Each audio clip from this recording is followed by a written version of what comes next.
dao ametraka an'izao fotoana zao anaty an'Andriamanitra. Tsaroa fa Andriamanitra dia etao foantsika tsiraray avy miteny dia miteny fa na misy roa na telo mivory amin'ny anarany dia eo afoana izy. Matokoa ianao fa eto Andriamanitra amin'izao fotoana izao. Raha eo amin'ny anaran'i Jesosy Kristy avy Nazareta, feno fankasitrahana, feno famezam-boninahitra anao zay.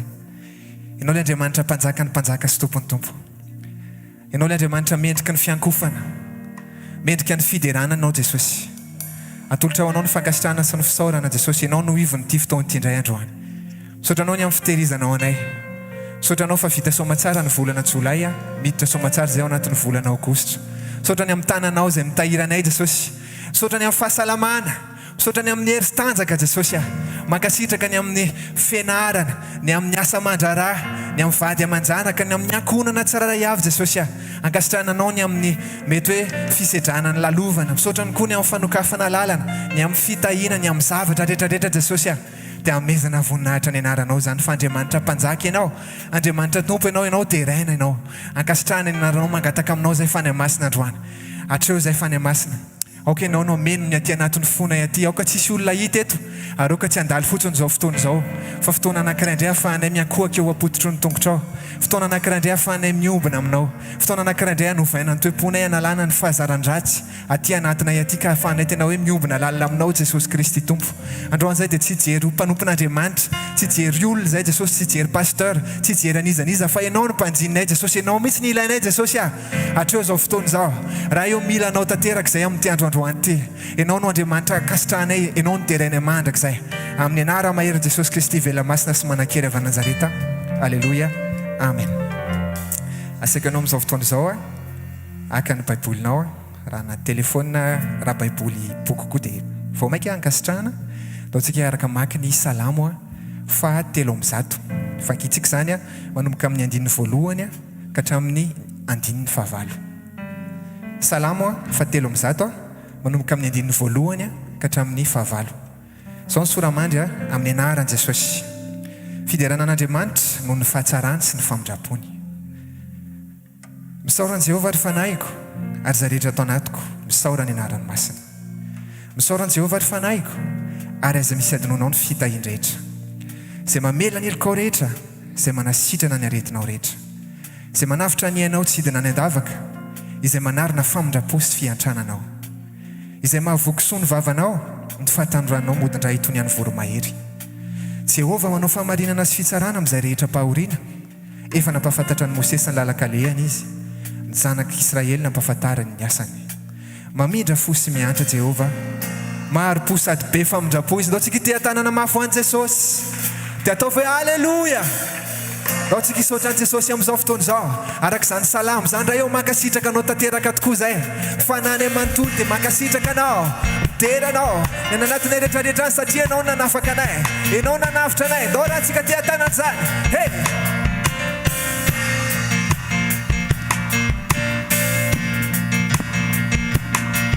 Dia ilaza hoe misaoran'i Jehovah ry fanahiko. Misaoran'i Jehovah fanahiko, ry fanahiko. Zay rehetra ato anatiko misaora ny anarany masina. Misaoran'i Jehovah ry fanahiko. Misaoran'i Jehovah ry fanahiko.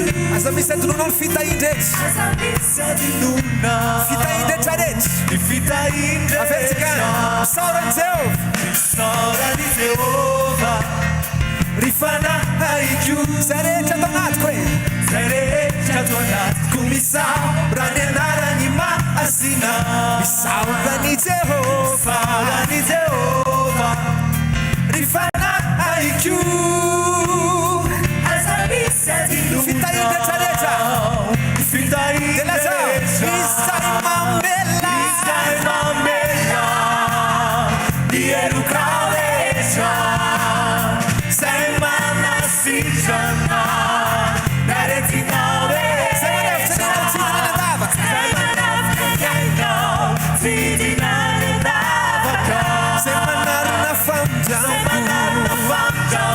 fiantrananao, fiantrananao. Izay mamela, izay mamela ny helikao rehetra, zay manasitrana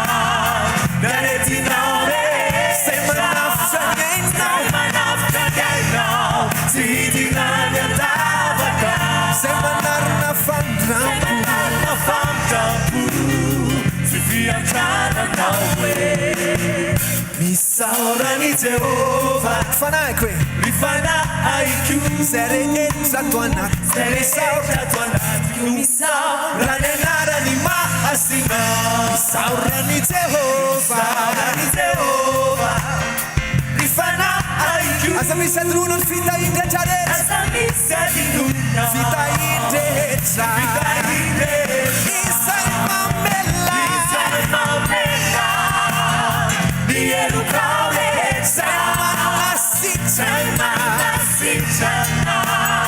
miaretinao rehetra manafitra manafitranyainao tsy hidina miandavaka zay manarina famdrako sy fiantrananao isay mamela mielokao rehetra zay manasitrana Sitrana miaretinao rehetra zay manafitranyainao tsy hidina miandavaka zay manarina famdrako ianao Jehova raha ianao Jehova raha ianao ray mandrakiza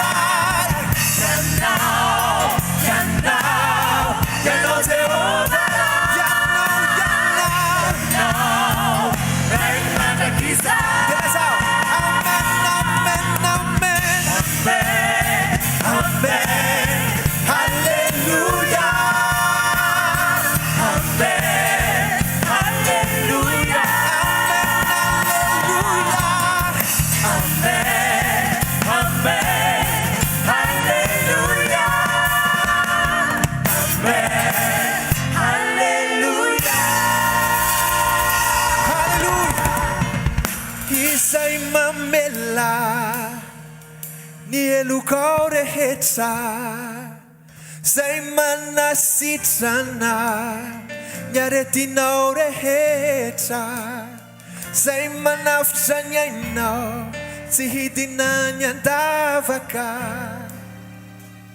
zay manarina famindrampo sy fiantranana teneno izay mamela nielukao rehetrarehetra manasitrana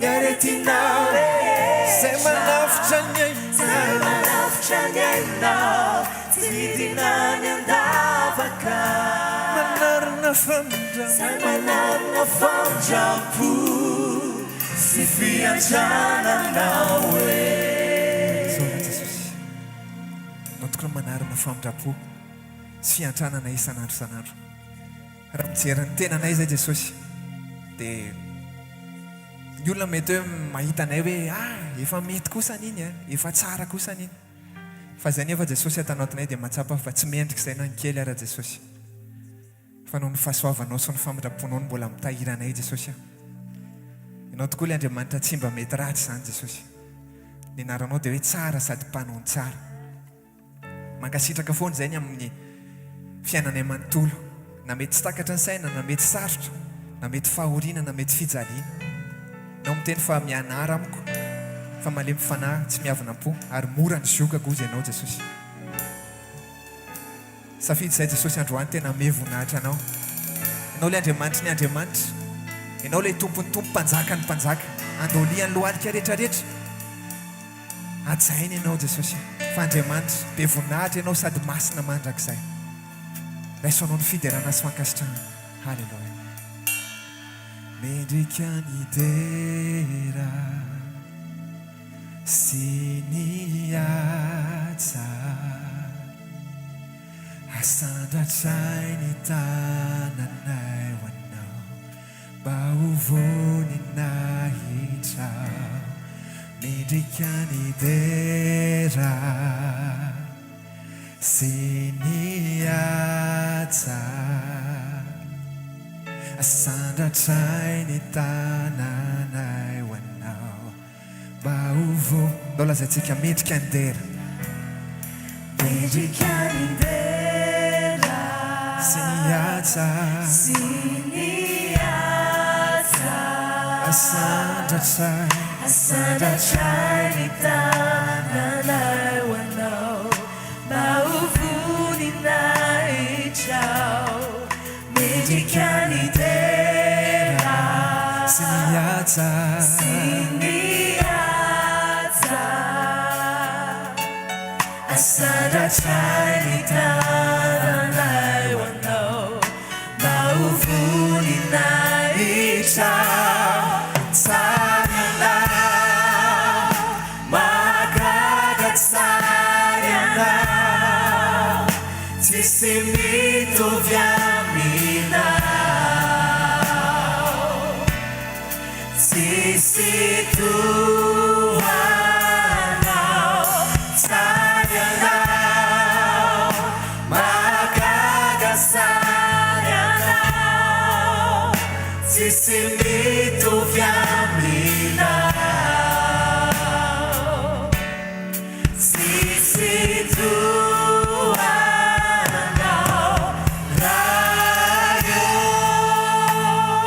Lazaitsika mendrika ny tera ny Andriamanitsika. Halleluja.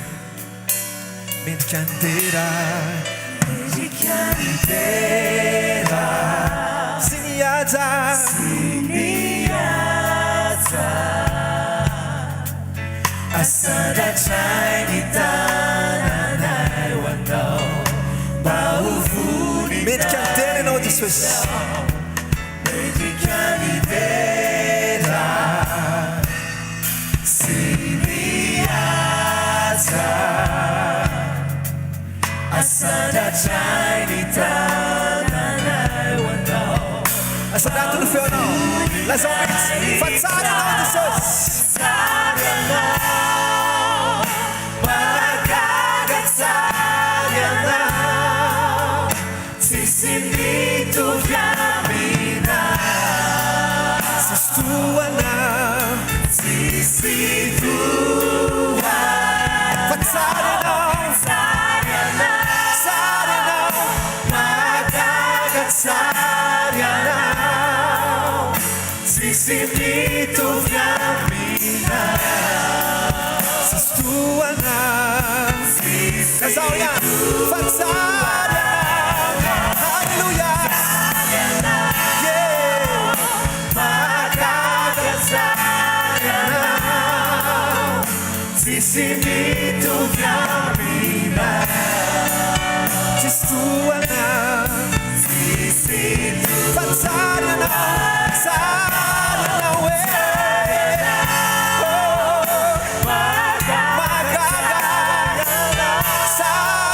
eh. Tisimito Viamina Sistuana Tisitu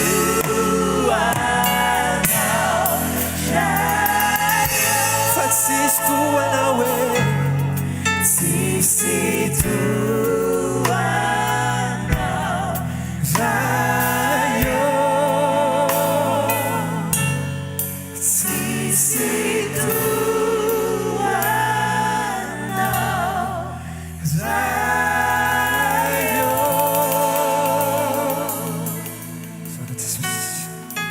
Tisitu Anao mandrakizay Jesosy. Raiso anao ny fankiofana. Raiso anao ny filerana. Mendrika loatra ny Andriamanitra tsy ahita. Tsy ahita hitovy aminao zay. Fa izy tahaka an'i Jehovah amin'izay Andriamanitra. Mahery sy ambony noho ny Andriamanitra rehetrarehetra mendrika ny fiankofana. Zay Jesosy dia mbola teny foana zay fa zay mila anao foana isan'andro. Tsy mahavita teny zay. Inona mety hoe zay fahombiazana kely, mety zavatra kely mba hitanay Jesosy dia tsisy dikandreny. Fa ny tena marina ianao mihitsy ny ilainay Jesosy. Mangataka aminao zay tena hatreo zao fotoana zao. Ary misy mahery eo amin'ny fiainanay rehetra. Mbola hiteny zay fa mila anao foana zay isan'andro. Mila anao foana zay isan'ora, isan-minitra, sy isan-tsekontra. Halleluja. Isan'andro Tompo mila anao. Isan'ora Tompo mila anao. Isa-minitra, isa-tsekontra Tompo mila anao. isan'andro atompo milanao isan'ora tompo milanao isa-minitra isa-segondra tompo milanao ny fonisako ny fanahiko maniry mafy anao tsisy toerana takaloko ny eo anilanao ny eo akaikinao iantompo no matsaray itoetra tsy ananaya lazao isan'andro tompo milanao afona manontolo isan'andro tompo milanao isan'ora tompo milanao isa-minitra isa-segondra tompo milanao isan'andro tompo milanao isan'ora tompo milanao isa-minitra isa-segondra tompo milanao fonisako ny fanahiko maniry anao ifonisako ny fanahiko maniry mafy anao tsisy toerana takalo tsisy toerana takaloko eo anilanao eo akaikinao iantompo no matsara itoetra tsy ananay isan'andro atompo milanao isan'andro jesosy milanao isan'andro tompo milanao isan'ora tompo milanao lazao metsy isa-segondra isa-minitra isa-segondra tompo milanao isan'andro jesosy milanao isan'andro tompo milanao zahay jesosy isan'ora tompo milanao isa-minitra isa-segondra tompo milanao lazao afona manontolo fonisako ny fanahiko maniry mafy anao tsisy toerana takaloko tsisy toerana takaloko eo anilanao eo akaikinao iany jesosy eo akaikinao iantompo no matsara itoetra itoetra tsy ananaya itoetra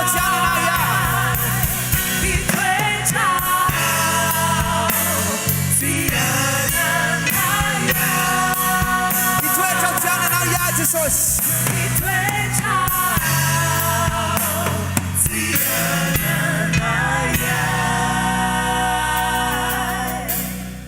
azatsika farany isan'andro tompo milana tsika ny toerana ataovy mafy ny feonao jesosy isa-segondra tompo milana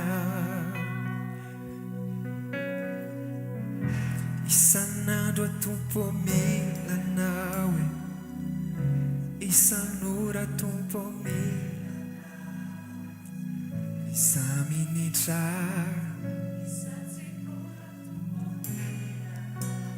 azao mihitsy ny fonisaiko ny fanahiko maniry anao fonisaiko ny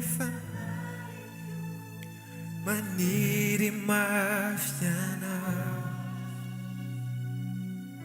tsisy toerana takaloko ny eo anilanao eo akaikinao iantompo no matsa itoetra itoetra sy anana ia aotsika ite tanana mafo an Jesosy. Alleluia. Afaka mahazo toerantsika tompoko azafady. Hiditra amin'ny fijonova volombelontsika dia raisitsika ny témoignage voalohany. Tahin Jesosy daholo tompoko, voninahitra ho an Jesosy irery ihany. Ny joroko vavolombelona dia ny amin'ilay zanako any Allemagne. Noho ny fahafantarana ny ten'Andriamanitra moa dia izy moa manana ny copine ny any Allemagne any. Dia fanerasera be loatra zany, tsy hitanao tsony ianao aty Madagasikara, izy any tsy hitanao tsony izay ataony any Allemagne any. Dia nanipiteny any izy fotoana hoe tokony efa hiroso amin'izay nareo manao dingana. Dia mamalivaly be moa hoe neny koa maika loatra, neny koa mbola tsy fotoana izao fa alolo vita amin'ny fianarana amin'ny 2026 dia manao an'izany izay. Dia ianao moa tsy tafandromandro fa mivavaka. Dia Jesosy ianao no mahalala ny etaetako, ianao no mahalala ny za mahalala ny sitraponao dia ny fanamasina ny asa. Dia nentina mbavaka teny, nentina mbavaka foana. Dia hoy izay rehefa amin'ny 2026 izay vita ny fianaranay neny dia mitokantrano izay dia amin'izay izay manao soratra.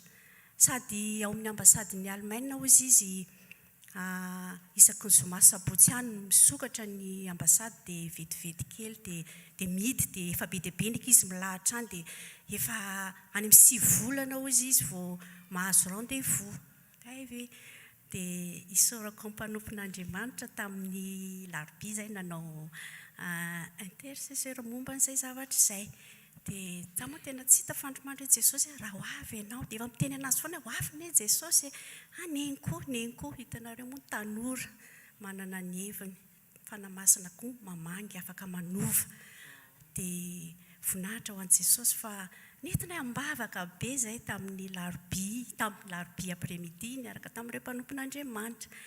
Dia voninahitra an Jesosy fa androany izy alohany andeha akaty izay dia miantso dia gaga be dia natsoko dia nalefako izany ny telefona dia niantso. Dia teo izy anankiroa dia neny dia ahoana inona ny vaovao. Dia niodikodina teo aloha, inona ny vaovao, za maika andeha hivavaka. Anao soratra izay fa efa nahazo rendez-vous izay. Dia oviana hoy izy sady ny tena amin'ny anniversaire neny amin'ny 13 novembre. Voninahitra ho an Jesosy irery ihany. Dia misaotra an'ireo mpanompon'Andriamanitra tena hoe tolona-mbavaka izay tao izay hitan'i Jesosy le etaeta. Dia miteny anareo tanora izany hoe any tanora androany aza ataovy rehefa tena miaraka be sy any dia ome voninahitra foana Jesosy satria efa ho avy Jesosy. Mba samy hitsena Jesosy, mba samy ho tafakatra tsika satria efa kely sisa dia lasa izao. Voninahitra ho an Jesosy. Taiza ny ndasolova nisy parti kely tao alohan'izay tsy voatantarany le déclic na tonga anao niresaka tamin'ilay zanakao hoe atovy ny soratrareo. Nisy fotoana za mama nampianatra larobia dia niteny tamin'izany aloha izy hoe za tsy hanaraka anareo foana eny fa efa miaraka be eny, tsy ambina anareo eny tsy izay ny ataoko raharaha. Dia natao izany ny zanako mama ny raharaha zareo hoe tsy nanasaniza fa Jesosy sy zareo en tant que pasteur ihany. Dia izay zavatra izay tena nanetsika natato anatin'ny foko hoe ilay zanako efa hitako tena miray trano mihitsy na any Allemagne any. Efa nenao tsy mahita fa hitanao hoe miray trano. Dia tena tsy nety isaky miantso dia miteny endry zareo foana hoe hitan'i Jesosy neny ataonareo. Neniko nareo tanora, neniko.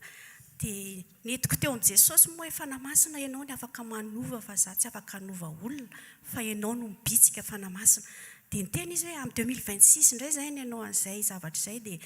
Dia za moa tsy tafandromandro fa netiko tao amin'ny intercesseur tamin'ny larobia izay. Dia tena nitolona-mbavaka izay na vitsivitsy ary izay nitolona-mbavaka misaotra ny pasteur izay tany niaraka tamiko tany hoe izany teny tamin'ny zareo amin'ny 2026. Dia hozy izy zareo hozy pasteur hoe Jesosy manana ny fotoana ny fahamivavaka fotsiny tsika. Dia nikasihan'i Jesosy izy dia androany izy miantso anao hoe amin'ny 13 novembre amin'ny anniversaire neny dia voninahitra ho azy Matsika teka mafy ho an'i Jesosy. Alleluia. Misaotra an'Andriamanitra mampiteny ny mpanompony anasa tanora anankitelo tsika. Izy anankitelo. Tonga dia asaitsika milahatra eto izy anankitelo tsy hoe hilatro fa anome voninahitra ho an'i Jesosy. Ao ary. Ie, voninahitra ho an'i Jesosy androany moa dia fotoana ho an'ny tanora dia mba hitsoro fahavolombelona ny tena amin'ny tanora. Ataoko hoe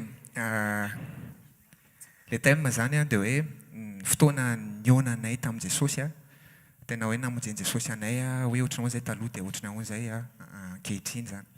Ataoko hoe 12 taona lasa zany zay no nanolorako ny fiainako an'i Jesosy teto anivony zao asa fanompony zao tamin'ny 2014 tany amin'ny Roxy tamin'izany fotoana zany dia ny tahan'ny fiainana tamin'izany tena hoe faharim-bariana, tena hoe tsy dia nisy zavatra mandeha amin'ny laony, tao an-trano somary hoe nisy tsy fahampiana lava, tena hoe ohatr'izay dia tamin'izay fotoana zay sur le point hoe nanala baka mihitsy no niona tamin'i Jesosy zany.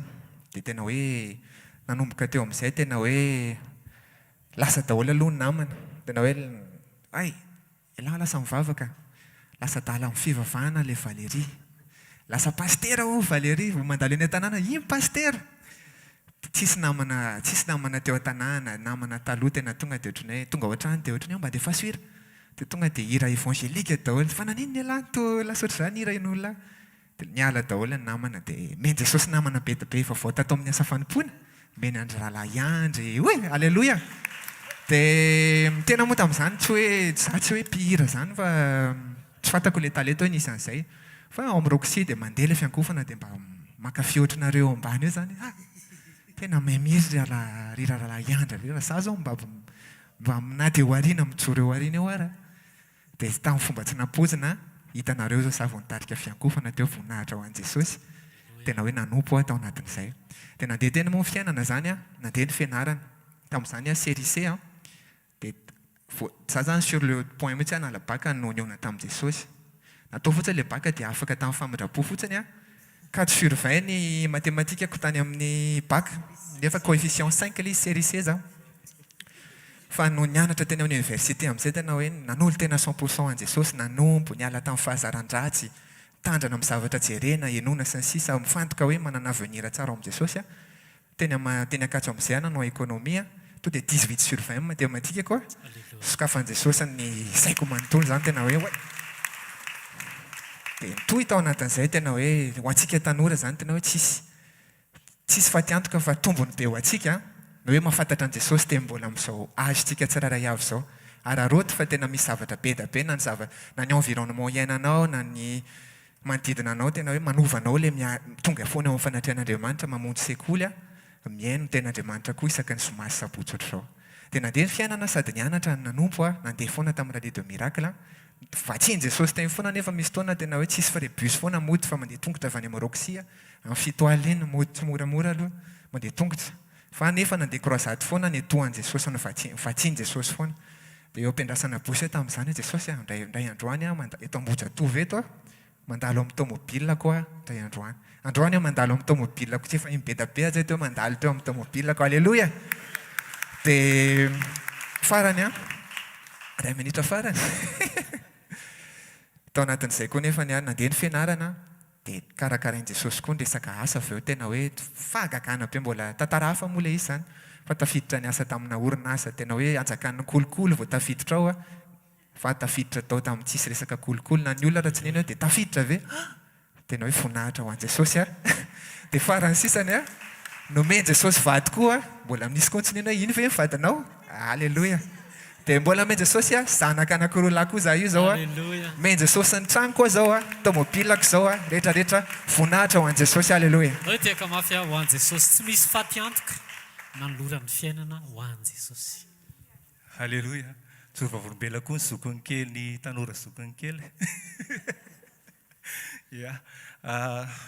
Atomboka amin'ny hoe tamin'ny 14 taona talohan'ny 14 taona lasa dia rockera be izao olona manoloanareo zao. Hainareo zany fiaina rocker zany. Dia tonga dia teneniko aloha iny nampijaly anahy isaky ny atoro mampijaly anahy, mampiferitra aina anahy satria tena misy mampitahotra foana isan-kalina. Tena zava-doza tamin'izany. Fa nefa tiana le izy dia nefina teny. Nataony tatoazy, sotroina ny toaka, foana ny rongony, foana ny sigara, andeha mijangajanga. Izany ny fiainana taloha, tsy nisy an'i Jesosy. 2011 2010 nanomboka tonga saina. Dia natsapa dia nieritreritra na satria tereniny aretina koa tatao anatiko fa tsy afaka nitaraina tamin'izan'iza. Satria sitrapoko tamin'ny fahatany rako tamin'ny adalako ny zavatra niainako rehetra ka namparary anahy. Fa narary tany anatiko aho, narary tratra ny amin'ny sigara, narary aty any amin'ny toaka. Dia teo ana ny 2010 décembre 2010 nanomboka tonga saina. Dia teo nanomboka ny teny hoe tena te hiala sigara. Dia mipetraka amin'izay le etaeta. Dia safidy aho hoe tena hiala. Dia tena nao fomba rehetrarehetra izay natao tanatin'ny embolana fa tsy afaka. Fa nefa kosa niena sigara. Mbola tsisy Jesosy aloha hatreo. Fa niena sigara. Raha dia paratany amin'ny sigara 2 paquets, 1 paquet demi par jour, ray sisa tany amin'ny embolana taty aoriana. Avy eo amin'izay hitako hoe tsy afaka tamin'ilay ray. Dia nisy namana ray izay niteny anahy tamin'ny herintaona lasa talohan'izay hoe Jesosy ozy izy Jesosy ihany ozy izy ny afaka hanafaka an'lahy. Dia izay namana ray izay mba tena namako nanorana an'i Jesosy. Dia taty herintaona taty aoriana teny anahy vao tonga saina vao nanantona Jesosy. Dia nentina tany amin'ny fiangonana ray atao amin'ny Roxy. Dia rehefa tonga tao ndray asabotsy monja mivavaka, tsy nisy fametrahan-tanana, tsisy vavaka manokana, tao anaty olona miara-mivavaka amintsika ohatr'izao anaty fiderana, tena hoe reko hoe mila an'i Jesosy bebaka, tomany, gogoka tao anatin'ny fotoana, tao anatin'izay vanginy fanamasina, voaka tao, mifoka sigara ray niditra tao, nanomboka voaka tao, tsy mifoka sigara tsony Alleluia. Teo Jesosy nikasika amin'ny fiainako, teo Jesosy nanao mirakla voalohany, nanafaka anahy tamin'ny zavatra tsy takatry ny saiko, izay tsy nieritreretiko sy tsy neveriko indrindra hatramin'izay hoe possible izany. Dia te hiteny amintsika tanora hoe possible, rehefa ny zanaka manafaka ozy Jesosy, dia ho afaka tokoa ianareo. Izay teny izay no niraisiko tao anatin'ny fotoana io, dia nanolo tena ho an'i Jesosy atao anatin'ny fotoana, dia tao janona tao amin'ny Roxy, fa mbola tsy tatao amin'ny asa fanompony ty, fa 2014 nentin'i Jesosy indray verina janona tao amin'ny Roxy ihany ny toerana, fa tato amin'ny asa fanompona ty, dia nentin'i Jesosy ny fiainako indray namboary mbola zavatra be dia be. Sitranin'i Jesosy tao anatin'izany fotoana izany, isy aretina mifandimbidimby be dia be, ny soron'i Jesosy tena hoe tokony didiana, tsy ny didiana, be dia be zavatra nataon'i Jesosy tena tsy takatry ny saina, hatramin'ny androany dia tena vavolombelona raha ho tany saiko eto, dia ngamba aleto ny andro. Fa tsy tantarana azy rehetra fa zao afatra ho an'ny tanora hoe mila mangetahety ianao miala amin'ny fahazaran-dratsy, miala amin'ny fomba ratsy raha mbola ao anatiny ianao, mila an'i Jesosy ianao, hanampy ianao, mila safidy ianao ary mila manapa-kevitra ianao eo amin'ny fiainanao fa Jesosy ny ilainao izy rery ihany. Voninahitra ho an'i Jesosy. Alléluia. C'est par la grâce de Dieu que je puisse partager aujourd'hui mon témoignage. Okay. Donc, cette année, j'avais pris une décision et c'était d'aller avec ma chair et de vivre totalement selon ma chair et selon mes désirs au début de l'année scolaire. Parce que c'est vrai que je grandis et je vis dans une famille chrétienne, mais ça ne dépend pas de ces gens, ma communion avec Dieu. Donc j'avais pris la décision en septembre, je me suis dit, bon, je vais vivre avec ma chair et comme je veux. Et du coup, septembre, octobre, novembre, décembre, je faisais des choses vraiment que moi-même, j'y croyais pas. J'ai fumé, j'ai bu, j'ai fait beaucoup de choses. Et je me détournais énormément de Dieu. Avec mes parents, la relation n'était pas du tout stable, ça allait pas bien parce que ils étaient avec Dieu et moi contre Dieu, donc normal si ça n'allait pas dans le bon sens. Ensuite, il y avait eu un déclic et le déclic, c'était pas vraiment un déclic total, mais c'était juste parce que c'était mes notes à l'école, ça chutait et je me suis dit, bon, je vais me reprendre en main. Mais pas parce que c'était pour Dieu, non, c'était parce que mes notes chutaient. Et je me suis dit, il y avait quand même cette partie de chrétien en moi qui me disait, mais comment je vais faire pour découvrir cet amour de Dieu, cet amour qui ne me laissera pas, qui ne me permettra plus de faire ça, de ne plus retourner dans ça, parce que c'est très compliqué. Et du coup, j'allais toujours avec ma chère, mais je me limitais un peu, mais c'est pas pour autant que j'arrêtais totalement. Et il y avait un moment où Dieu m'avait fait traverser une épreuve. Sur le coup, j'étais très contente parce que j'ai cru que c'était ma porte de sortie, mais en fait, cette porte de sortie, je la plaçais avant Dieu, et à la place de Dieu, je priorisais cette situation à Dieu. Ensuite, Dieu a retiré cette personne, et ça m'a fait, sur le coup, ça m'a fait un peu du mal, ça m'a vraiment fait énormément du mal parce que je dépendais totalement de cette personne. Après, je me suis dit que, j'étais vraiment vide, mais là où j'étais, dans la position où j'étais vraiment vide et je me sentais vraiment à bas, Dieu m'a montré son amour, sa miséricorde, sa grâce.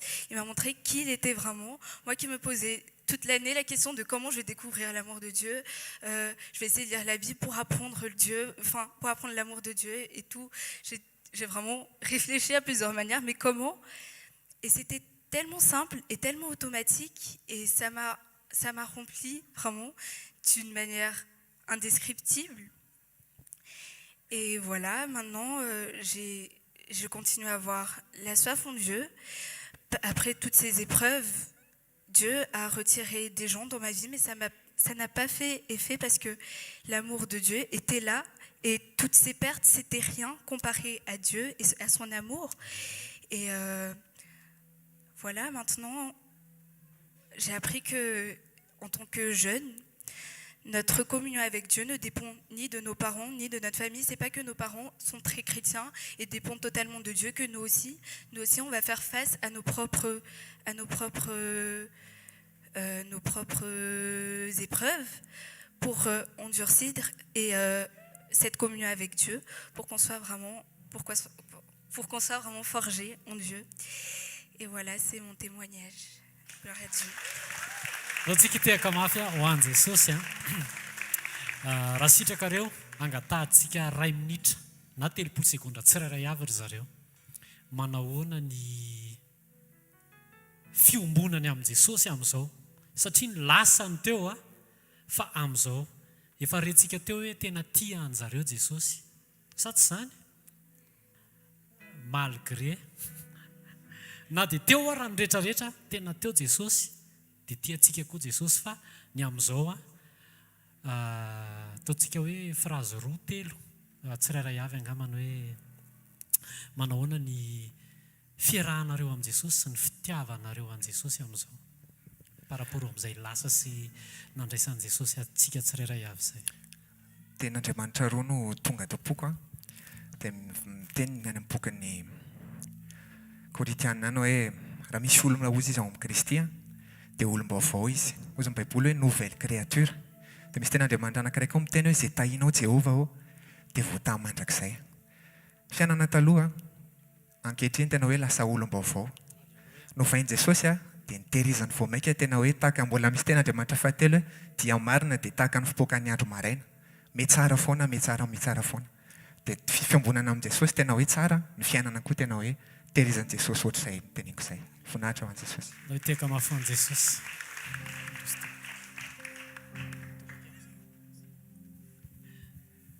Amin'izao fotoana izao rehefa tena fantatra ny antom-pisiako, teo natsapako hoe izay ilay antony nangalan'i Jesosy anahy.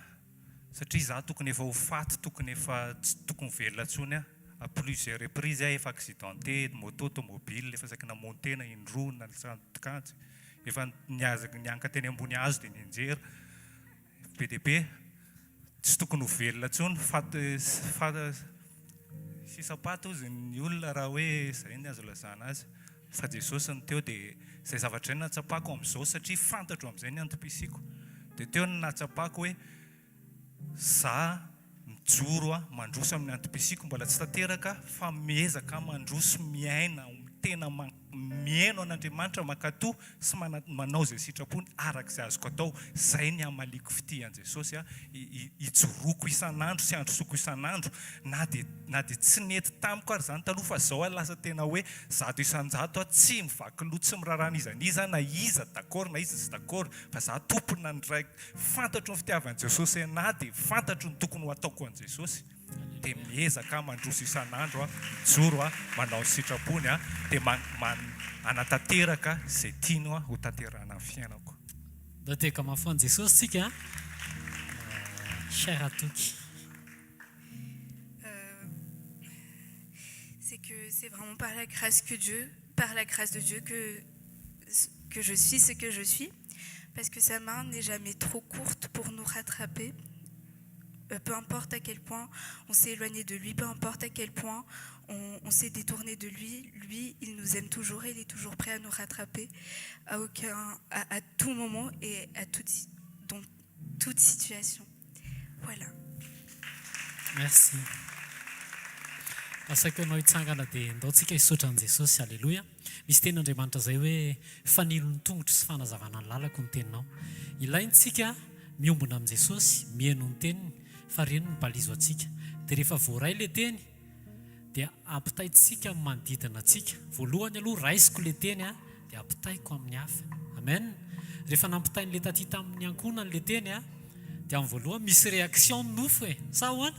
Rehefa mandray teny ianao dia fangako ve moa dia tsy maintsy akatoavina. Efa maninona moa rehefa miteny pastera hoe mitiafa mafy ho an'i Jesosy dia maninona reo no mitehaka. Fa rehefa vao miditra eto ianao aloha amin'ny voalohany tsy mitehaka fa manohitra ny nofo fa rehefa avy eo ianao zaka amin'ny fanahy ihany dia mitehaka. Mitiafa mafy ho an'i Jesosy.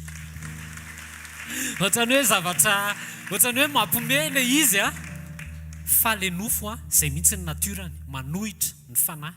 Tena hoe manohitra. Dia rehefa voaray ilay teny dia nampitain'ilay taty tamin'ny zanany hoe mirosoa midingana. Ohatran'izay ny fiainantsika ao an-tokantrano miteny ny ray aman-dreny miteny koa ny zanaka indraindray dia ny ray aman-dreny avereny tsamy manao izay anina ny fa misaotra ny fanahy masina tsika.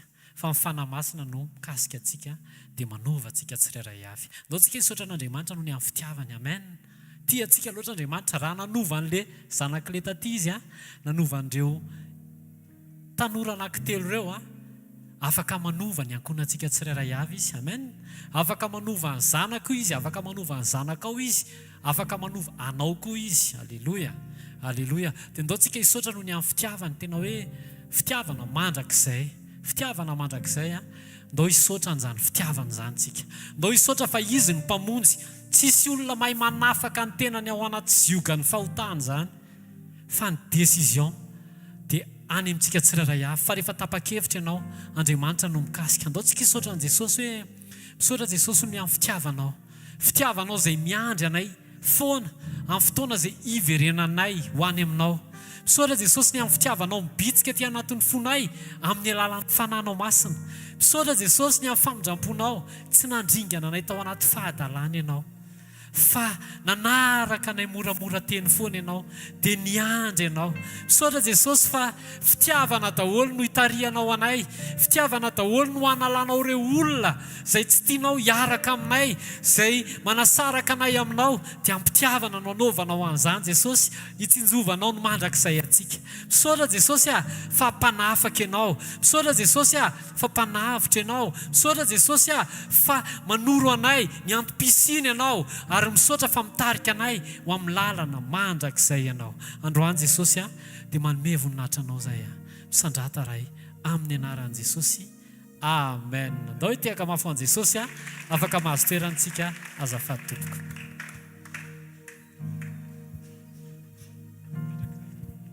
Alleluia. Tainy Jesosy tsika rehetra araka ny efa natsipy teny mpiandohana teo hoe ny zoma dia fotoana hanomezantsika voninahitra an' Jesosy noho ny amin'ny fanekeny anangana antsika eo amin'ny an'izao fiainantsika izao. Manasanao hivavaka tsika mialohan'ny ahafahantsika mizara ny ten'Andriamanitra tapany voalohany hivavaka tsika ary. Andriamanitra be voninahitra, Andriamanitra tsara sady mandrakizay tompon'ny fiainanay. Tsy mahay na inona izay tompo raha vao tsy eo ianao. raha vao tsy ianao no mialohany tsiraray avy Andriamanitra dia very ny fiainanay. Misaotra anao zay satria nanaiky ianao Andriamanitra ray ny hanome an'i Jesosy Kristy mba ho fanafahana ho fanavotana ny tsiraray avy. Misaotra satria tsy misy olona eto afaka miteny fa tsara ny pasehany. Kanefa rehefa miaraka aminao zay Andriamanitra dia azo antoka no avinay. Satria ianao no mandray an-tanana ny fiainana tsiraray avy. Andriamanitra mendrika ny voninahitra, Andriamanitra mendrika ny fiderana. Taro izay amin'ny alalan'ny fanenao masina androany.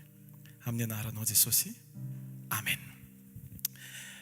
Ny lohahevitra ndao resantsika androany amin'ity fotoana ity amin'ny maha fotoanan'ny tanora ny fotoana tahaka izao dia ndao jerentsika anatin'ny fotoana fohy ao zany tanora an Jesosy Kristy zany.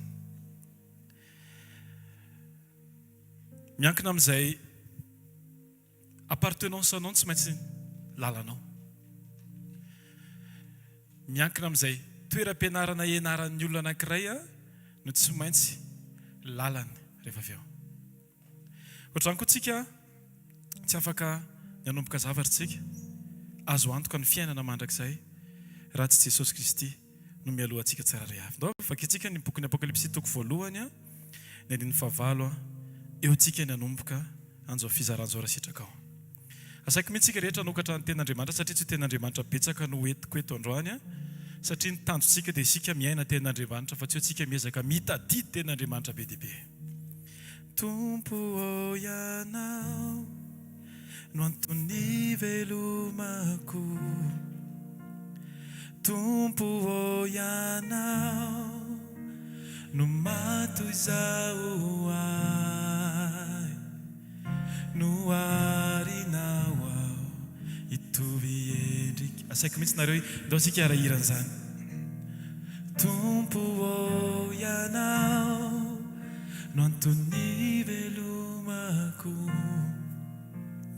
Tompo ao ianao no mato izao ahy, no arinao ao itovy endrika minao. Alleluia. Asitehaka ho an'i Jesosy. Misy programa tsara be zay efa noman'i Jesosy ho antsika tsiraray avy. Dia ny amerina antsika indray eo amin'ilay toerana anankiray sy eo amin'ilay endrika ahafahana hoe vao mijerena fotsiny dia hita hoe velona eo amin'ny fiainantsika tsiraray avy Jesosy.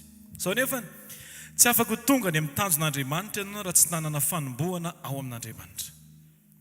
Tsy afaka tonga ny amin'ny tsy afaka tonga ny amazo angaha ianao raha tsy misy lalana efa hoe tiany arahanao mandra-patongana. Tsy ny lalana tiantsika raisina fa ny lalana efa napetraka Andriamanitra tsy maintsy raisintsika tsiraray avy. Vakiko ten'Andriamanitra amin'ny Apokalipsy toko voalohany dia fahavalo manao hoe izao no alfa sy omega, hoy ny Tompo Andriamanitra, ilay ankehitriny sy taloha ary ho avy, dia ny tsy toha. Amen. Eto ny ten'Andriamanitra dia mifantoka amintsika tsiraray avy. Mety betsaka nefa nanomboka, mety betsaka koa nefa eritreritra nentina nanombohana zavatra anankiray. Ny miaraka amin'i Jesosy ka manao asan'Andriamanitra na hoe miaraka amin'Andriamanitra tsy amin'ilay fahasaoantsika fa amin'ilay fahasaoan'Andriamanitra. Mahafinaritra be ilay témoignage to satria rehefa mahita tsika nijery ny eno tsara tsika dia zao tsy mitady olona tsara passé Andriamanitra. Any tsy mitady atsika izy hoe efa voalaminao tany le izy efa manaraka an Jesosy ianao. Fa le izy tsy voalaminao mihitsy ny lasa antoka anankiray atonga anao lasa manaraka an Jesosy. Misy fotoana mantsika tanora tsy te hanomboka raha tsy efa azo antoka hoe voaplanifie ny zavatra rehetra. Alleluia. Fa amin'i Jesosy tsy isika miplanifie fa sika tahaka ny laka napetraka eo ambony rano anankiray. Sady tsy asiana voile, tsy asiana mpamoya, tsy asiana moteur, tsy asiana lalana hitanao hoe misy lala masaka eo ambony rano. Eny ambony rano tsy misy lala masaka zany. Amen. Fa rehefa mipetraka eo ianao dia ianao maneho fankatoavana hoe Jesosy zay tianao dia zay mitanteraka androany. Fantatsika tsara mihitsy ny dikany hoe alpha. Izy ny litera voalohany amin'ny alphabet grika dia iny nanondrona manokana hoe eto ilay fanombohana. Fa ny tena tian'ny tompo ambara anatin'ilay izy dia zao koa hoe za mihitsy ozy izy Jesosy Kristy io ilay fanombohana ny amin'ny zavatra rehetra. Ka na tamin'ny fotoanan'ny Genesis ary tsy nisy ninnininy dia mbola Jesosy ny fanomboana tao satria ilay teny nivoaka tao amin'Andriamanitra hoe misy efa Jesosy. Jereo tsara fa tao anatin'izany hoe abima zany tamin'ny fanomboana tsisy ninina zany. Misy fotoana ny fiainantsika ohatran'ny hoe tsisy ninina, za tena mitenao tena deby tsara be io. Amin'ny mahatanoranao fanomboana tsara be mihitsy io. Ny miaraka amin'ny Jesosy tsy mainky ny andihy, miaraka amin'ny Jesosy tsy mainky ny hira, miaraka amin'ny Jesosy tsy mainky ny hanao zavatra. Fa ianao aloha le mila le zavatra amboarina aloha ianao zay vao maneho an'ilay Andriamanitra. Alleluia. Zay mahatonga tena Andriamanitra amin'ny Korintiana 4:5-7 hoe raha misy olona izy ao amin'ny Kristy dia olom-baovao izy. Ohatran'ny tehiteny zany izy hoe tsy vaovao zany ianao raha vao tsy ao amin'ny Jesosy aloha. Mety miova ny kopom-bolo tena efa niaina an'izany tsika. Tadidiko mihitsy taloha tamin'izany tena efa taloha mbola tia moto be mihitsy. Mandeha be le moto, voninahitra ho an'i Jesosy, fa ny tena marina tsy le moto mandeha fa za maivana. Satria tamin'izany fotoan'izany tena hoe partout les moyens mitady hevitra mihitsy hoe ahafahana mahazo aina sy ohatra le izy tsy zavatra ivelany. Fa rehefa tsapanao amin'izay hoe mpizy tsara ny atao anatiko ato. Alleluia. Feno an'Andriamanitra dia tsy ezaka atao eo. Fa manaraka ny zavatra rehetra. Alleluia. Tsika tsy hoe ny olona mahay milomano ny tena matetika maty an-drano le matetika. Any le izy tsy fahaizana milomano, fa le izy fanekena ny fitarian'Andriamanitra. Tehitarika atsika tsy tary ianao raha zao manomboka. Tsy tary ianao raha androany manomboka. Mety tena hoe zany efa inona ny tsy efa nataoko, efa mihira zany efa tena an Jesosy vita batisa. Tadio tsara. Fa nisy ny olona natao batisa fa tsy tafiditra tany amin'ny mandrakizay. Jodasy ny anarany. Ao nena fa atsika miteny hoe natao batisa Jodasy. Satria nisy fotoana Jesosy totsika tsotra be ty fanazavana ty. Nisy fotoana Jesosy naniraka tsy Jesosy nanao batisa tamin'izany fotoana izany. Fa ny mpianatra ny ira nanao batisa tamin'izany fotoana izany. Maharaka sika rehetra. Dia sur le principe, ataoko hoe farazay tsotra ty, tsy ho ekeny Jesosy mihitsy ny aniraka olona tsy vita batisa hanao batisa. Alleluia. Dikan'izany, reo apôstôly 12 reo, raha nirahana hanao batisa olona, tsy maintsy efa netomboka tamin'ireo aloha vita batisa reo. Dia nefa tadio tsara fa Jodasy ohatrany hoe amin'ny fomba fijeriny nanana conviction tsara izy. Satria nahoana ny ahafahantsika miteny an'izany? Satria ny programme an Jodasy dia zao hoe tsy le volany tena nitedaviny, fa le vola raha avy eo natsipony tany, tsy nitazomy le vola. Fa ny tena tao am-pony Jodasy dia zao hoe niana fainganana ny famonjena ny jiosy tamin'izany fotoana izany.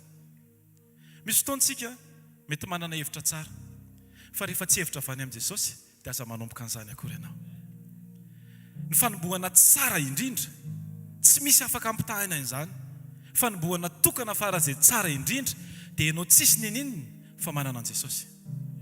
Raha mamaky ianao ny filazantsara, tena ataoko mihitsy hoe ny rehetra ny intervention an Jesosy teo amin'ny olona be dia be izay nisitraniny. Tadio tsara fa raha ohatra ka tsy nandeha raha iny vehivavy nandritra 20 taona iny vehivavy iny dia mety tsy nanana hevitra akory izy hoe dia ho any amin'ny Jesosy. Tadio tsara fa any amin'ny Marka 10:7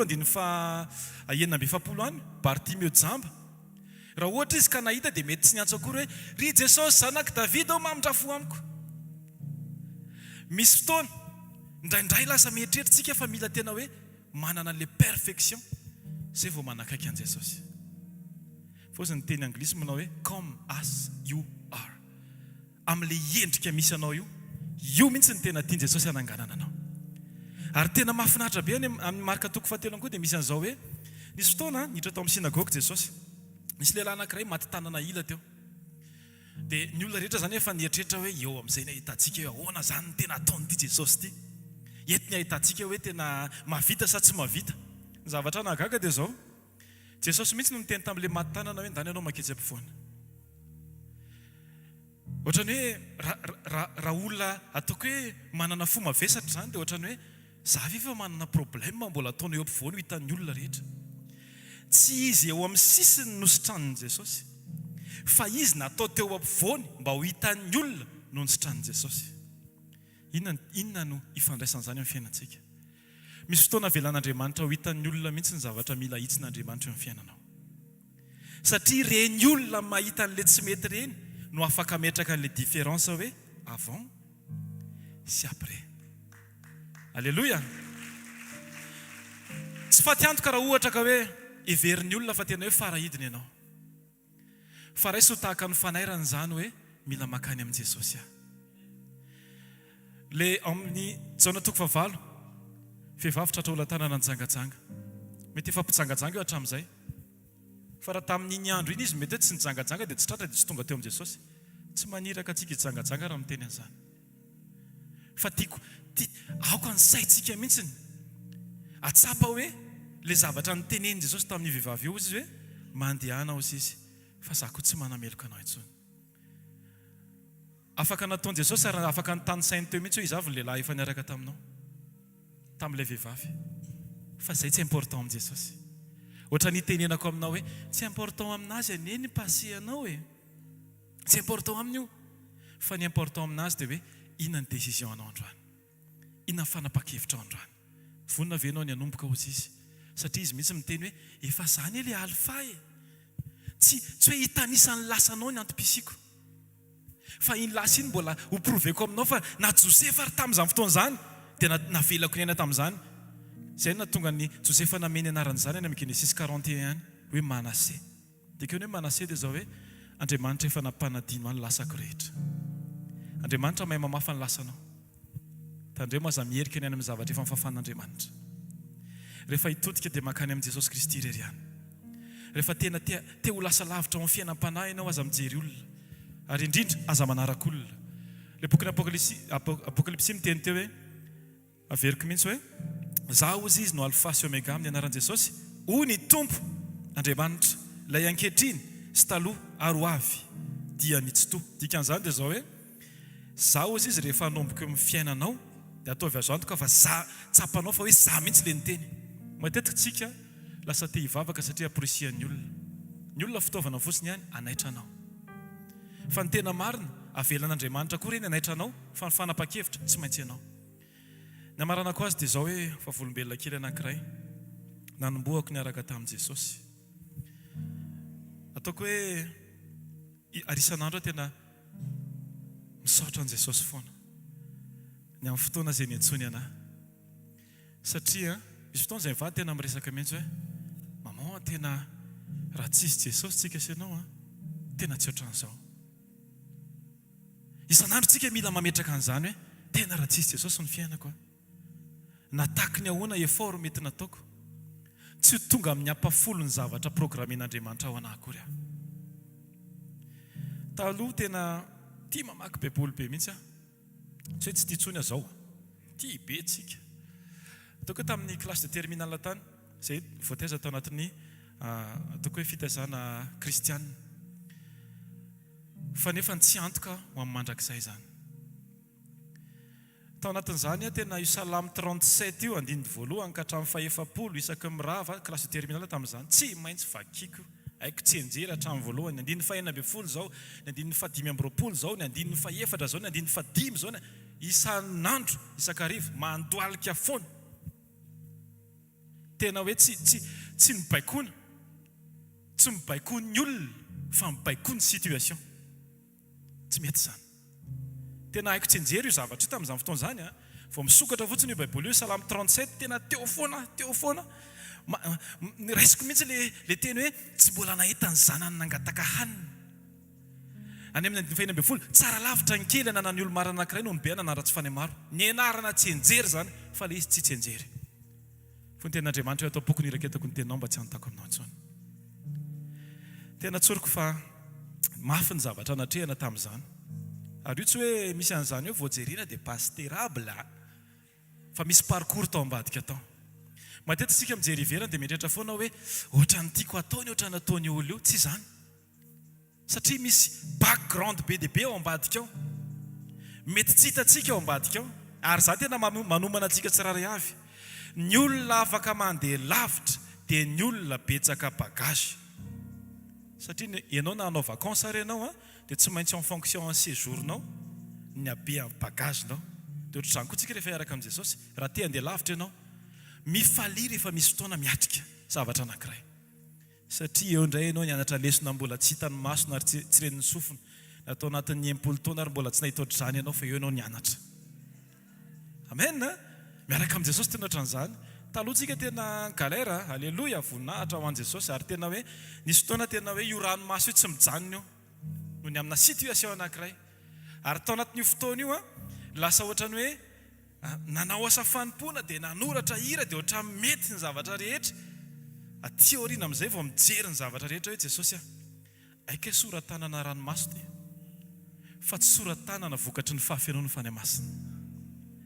Aza vela ampihirain'ny situation zany ianao. Aleloia. Satria ndraindray tsika rehefa ohatra tena tsy haiko nareo ohatran'izany fa za aloha zany tsy mamenatra anafy za efa tsy zany intsony. Mihaino hira malahelo zany ohatrany tena mampite hiforitra kely le tena tafiditra lalina mihitsiny. Nandre mitafiditra lalina fa mafy be mivoaka ao. Matetika ny hira mora malaza amin'izao fotoana tao hitsitsika ty zavatra ty dia ny hira mitondra ratra.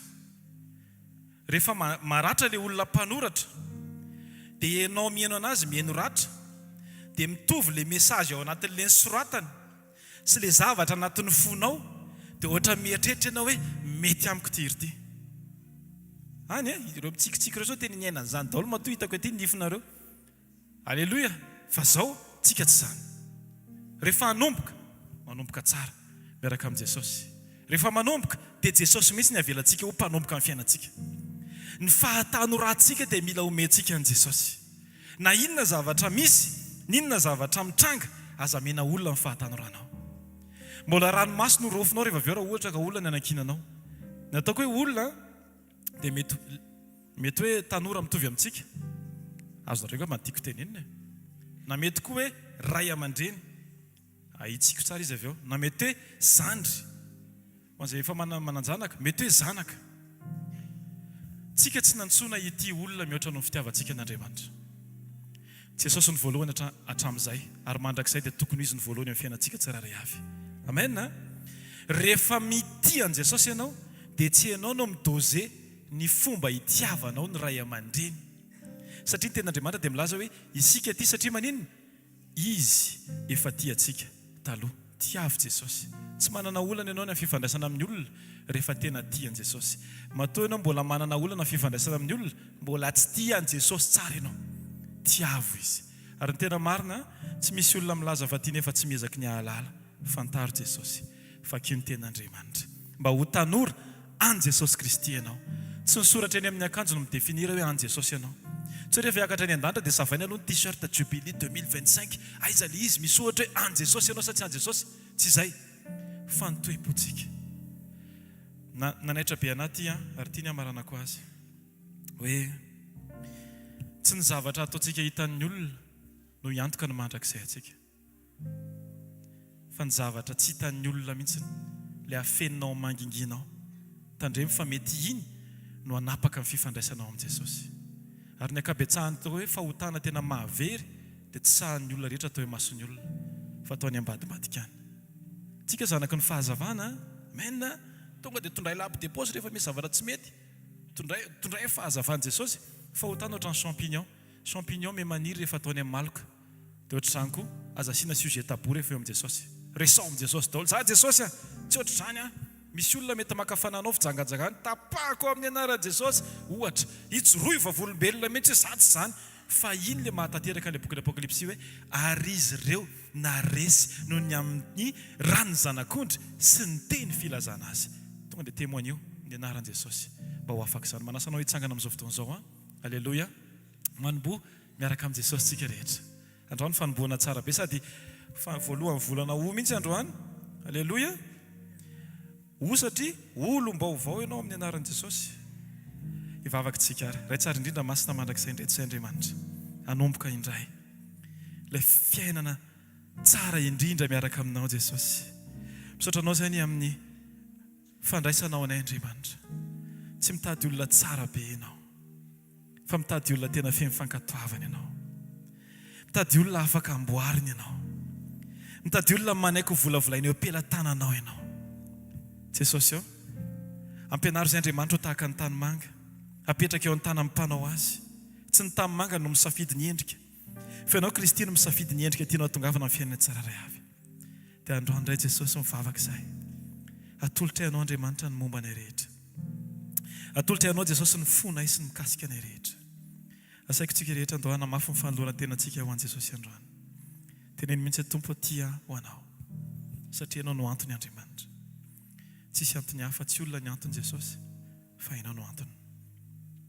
Mandrakizay Jesosy dia ho anao aho. Ho anao ny fanapa-kevitro, ho anao ny fisainako, ho anao ny fiteniko, ho anao ny fijeriko, ho anao ny antom-pisiko rehetra dia ianao Andriamanitra. Tompo ianao no antony velomako, Tompo ianao no matoy izaho ahy, no arinao aho hitovy endrika. Toerantsika rehetra manao zany. Tompo ianao, Tompo ianao. Manasalio anjoda hiakatra ity. Ny velomako, Tompo ianao, Tompo ianao no matoy izaho. Tovy mafy ny fanolorany tenanao an' Jesosy. No arinao aho hitovy endrika. Tompo ianao, Tompo ianao no antony velomako, Tompo ianao, Tompo ianao no matoy izaho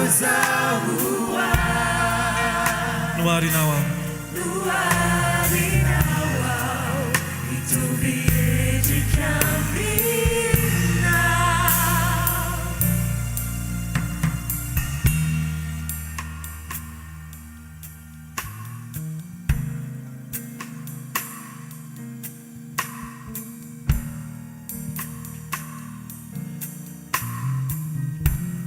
Azafady ny tananao androany dia teny hoe Jesosy aho.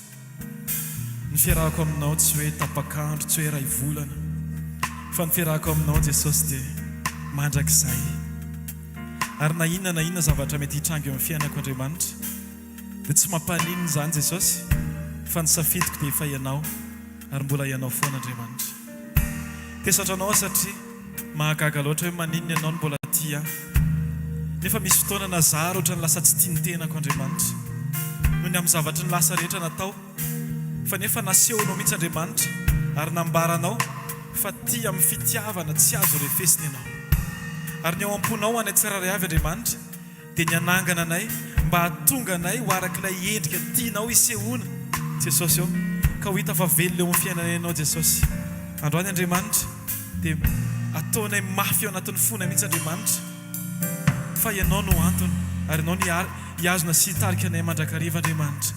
Tompo ianao, Tompo ianao matoy izaho, Tompo ianao matoy izaho no arinao aho,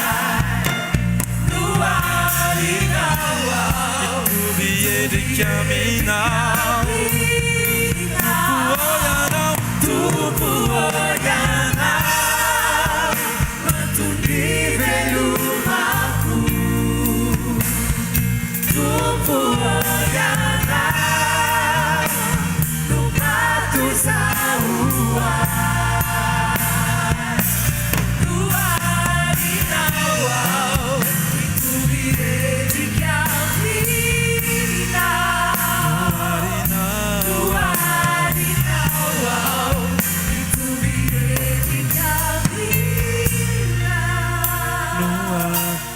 arinao aho hitovy endrika amina.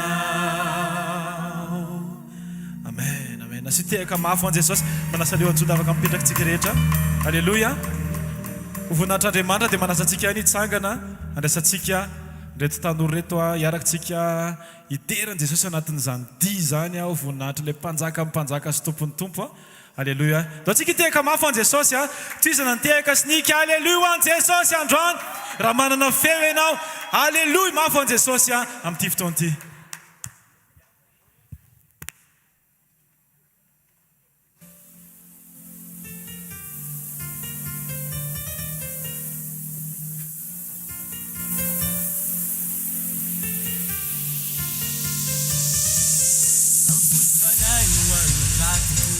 Rotsika itsangana raha sitraka reto rotsika andia ame voninahitra an Jesosy a. Hey! Ha!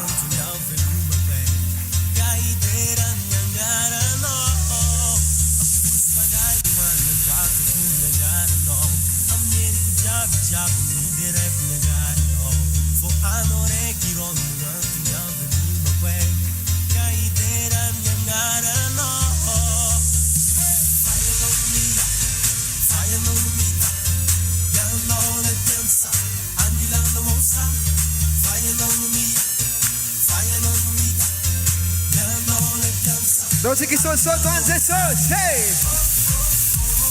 Veto mideranao zay antananao ny fiainanay ianao ny mpamonjinay itentsika hoe hey natao oh oh oh oh oh aiza le orakoraka ho an Jesosy Andriamanitra mahery Jesosy mpamonjy ty miaso anareo zay very namony aino ho any ampanoty ty sandrinao ary konerinao matanjaka tokoa ombany elatrao matahotra na osa sazadrifa fofidinao vo osotrao miantehitra aminao zay ianao ambony ianao ambany hey sisotranao anao tsikadakadatra hey oh hey de tanana ambony ambony mitehaka de mitehaka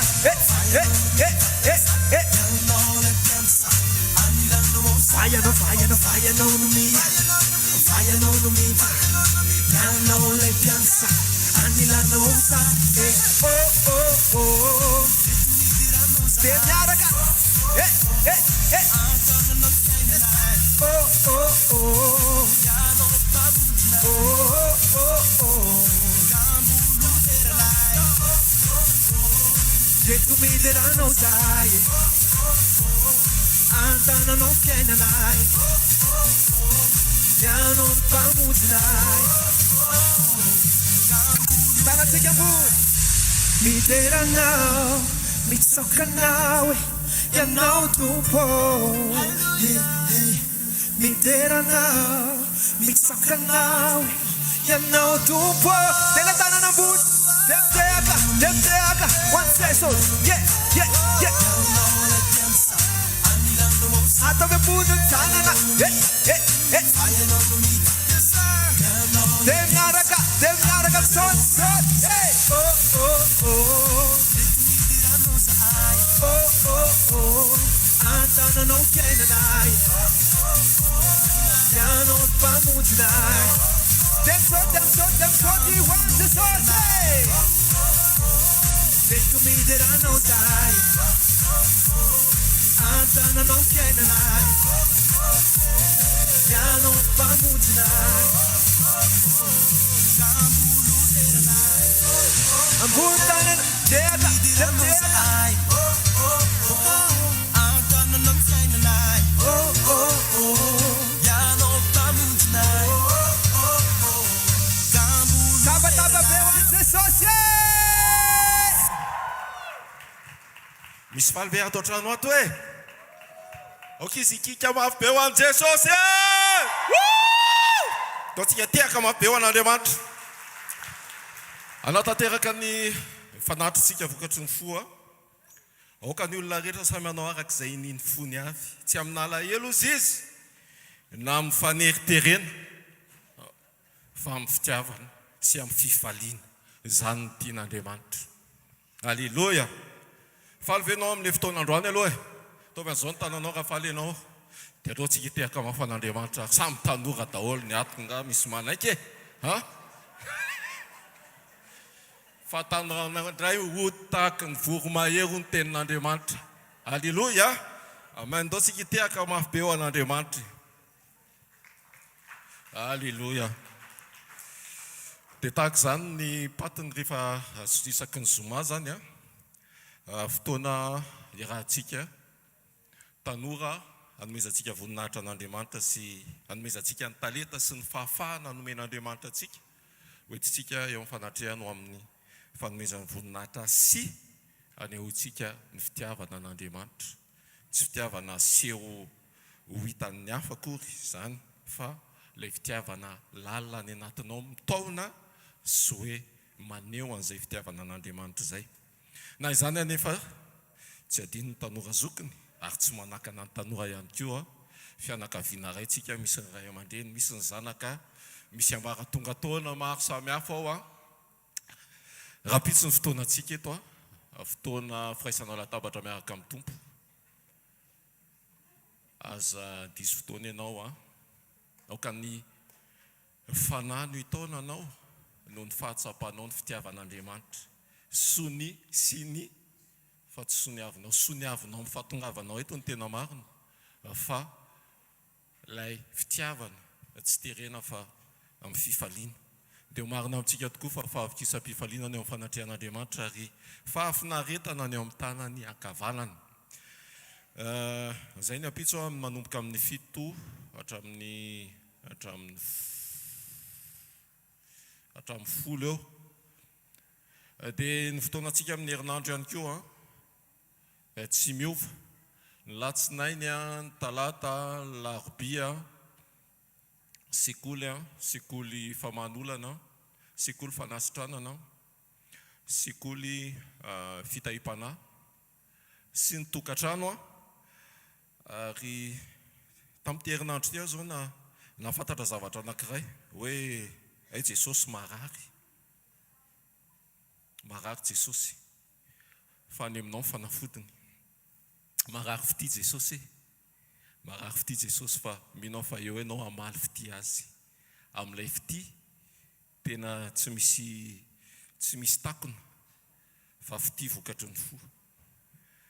Marary Jesosy amin'ny hoe tsy fahatanterahantsika amin'ny fiombonana aminy fa ianao ny herany, ianao ny fanafodiny, ahafahantsika hoe tena miombona. Izy ange efa mety fa zasy ianao indraindray no manisy elanelana, no tsy tena hoe tafiombona fa soa fa misy ny fotoana isan'andro isan'andro ahafahantsika hoe maloso ao anatin'izay fiombonana izay ary tena hoe tafaray tanterakitsika. Amen. Tehaka mafy be tsika ho an'i Jesosy. Ndao tsika hitsangana dia hanolotra ny fanatitra ary. Alleluia. Makasitraka anao izay Andriamanitra ray, zanaka fanahy masina, manatona anao amin'ny fankasitrahana, amin'ny fanekena, amin'ny fanomeza amboninahitra. Fa ny fahafahanay mamatsy an-tany tsara dia tsy vokatry ny herinay, fa noho ny amin'ny fahatsaranao sy ny fahasoavanao izay mbola matoy izao anay. Makasitraka indrindra ny amin'ny fotoana, misaotra ny amin'ny teny, fa ianao tokoa ilay fiandohana, ianao ilay fiafarana, ianao ilay mita, ianao ilay tia, ianao ilay tsy miova ho maly sy anio ary mandrakizay. Ankasitrao Tompo ny fanatitra, mino izay fa ampifaliana sy amin'ny fahatsapahatena tokoa fa avy aminao ny zavatra rehetra. Ary sombony tamin'izay nomenao no nafafinay. Tahion tsirairay avy, ianao no mahita ny fony, ianao no mahita ny fahafahana ihany koa, dia ianao no hitantana ary ianao no mbola anambona mihoatra amin'ny fitahim-panahy rehetra. Dia makasitraka indrindra ray amin'ny anaran'i Jesosy. Amen. Ataontsika hitehaka mafy be ho an'Andriamanitra ary. Alléluia. Alao no fiditra tanora. Amen. Mazoterana vetivety ary. Alléluia. Retsika ve ny teny nomen'Andriamanitra androany. Retsika ve ny vavolombelona maneho fa Andriamanitra tena mikasika fiainan'olona ary Andriamanitra tena manova olona. Itsy ry vavolombelona kely alohan'ny izay anjara teny mety ho gagana reo fa hafa mihitsy ny androany. Ny antony rehefa lehibebe mantsy ianao dia tonga dia misakafo indray mandeha fa rehefa tanora dia misakafo matetitetika. Dia alefa ny sakafo tapany voalohany aloha dia sy dirina ny sakafo manaraka dia alohan'ny hodinao. Taloha dia efa nanao karazana groupe rehetra ty efa natao daholo. Efa nanao groupe de rock fa tsy mifankahita tamin'ny raha larindra.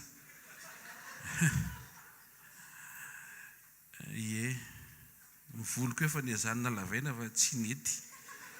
Eo no nahitanao hoe misy volo mety amin'ny hafa, tsy mety aminao.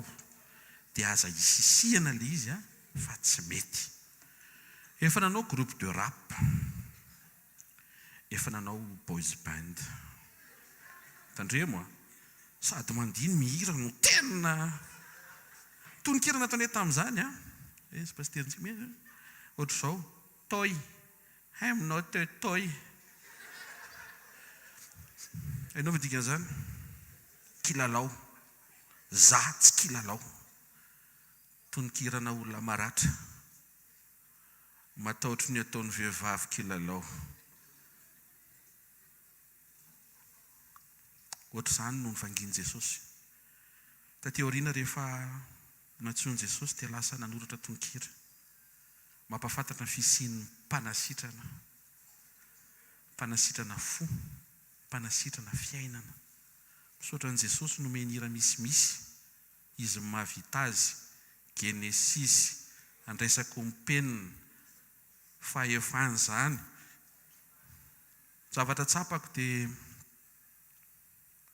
manampaharetan'i Jesosy ny aminao. Ary izay mety dingana nisy ianao dia tsy azonao andrefesana mihitsy izay mety ho dingana hitondrana ianao ny ray androany. Araka ny tenin'ny pasteur teo dia izy hoe mila manomboka hozy izy miaraka amin'Andriamanitra vao ho tonga any amina destination anankiray miaraka amin'Andriamanitra. Ary possible départ à zéro ianao fa miaraka amin'Andriamanitra. Toy izy que le tenin'ny pasteur teo izy hoe come as you are. Tonga avy eto araka ny maizy azy ianao. Fa misy toyany God will know you as you change. Fa Andriamanitra kosa dia hamantatra anao araka ny fiovanao.